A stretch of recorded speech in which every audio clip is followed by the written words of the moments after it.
சரியா 1888 அது. ஆகஸ்ட் 31.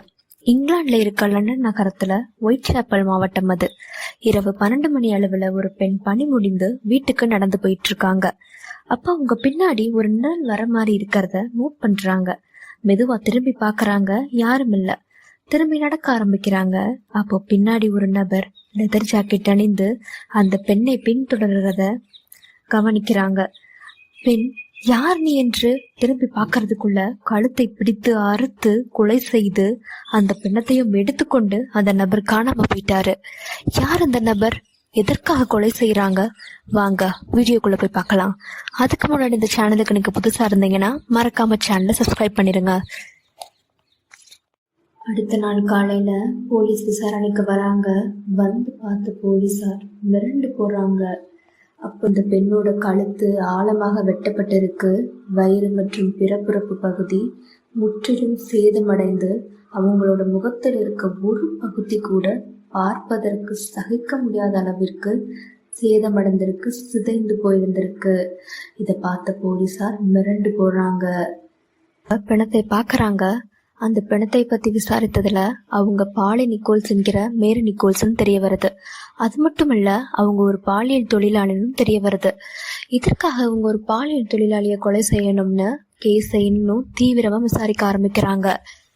யாருடா அந்த கொலையை செய்யறா, எதற்காக செய்யறாங்க அப்படின்னு யோசிச்சுட்டு இருக்க அந்த சமயத்திலேயே தொடர்ந்து அடுத்தடுத்து 4 கொலைகள், செப்டம்பர் 8, செப்டம்பர் 30 அன்னைக்கு 2 கொலைகள், நவம்பர் 9 என 4 கொலைகள் அடுத்தடுத்து நடக்குது. எல்லாமே ஒரே பேட்டர்னே நடக்குது.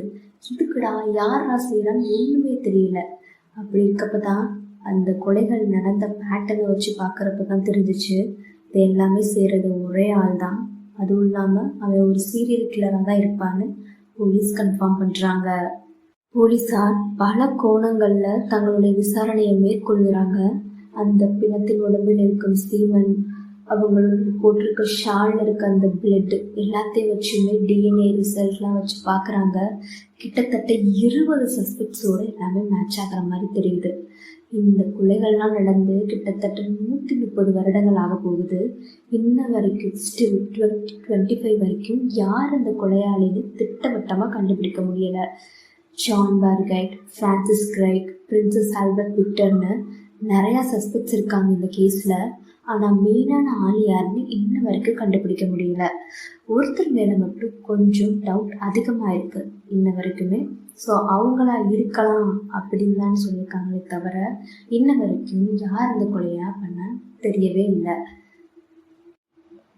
இந்த கேஸோட மெயின் சஸ்பெக்டாக ஒருத்தரை வச்சுருக்காங்கன்னு சொன்னேன் இல்லையா, அவர் பேர் வந்து ஆரோன் கோஸ்மின்ஸ்கி.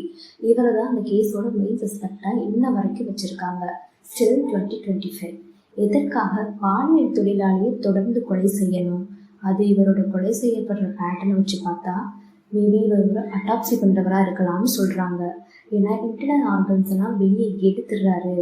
மட்டும் இல்லாமல் அவங்களோட பிறப்புறுப்பு, வயிறு இது எல்லாத்தையுமே சிதைக்கப்பட்டு இருக்கு. இதை வச்சுலாம் பார்க்குறப்ப இவர் ஒரு அட்டாப்சி பண்ணுறவராக இருக்கலாம்னு சொல்கிறாங்க.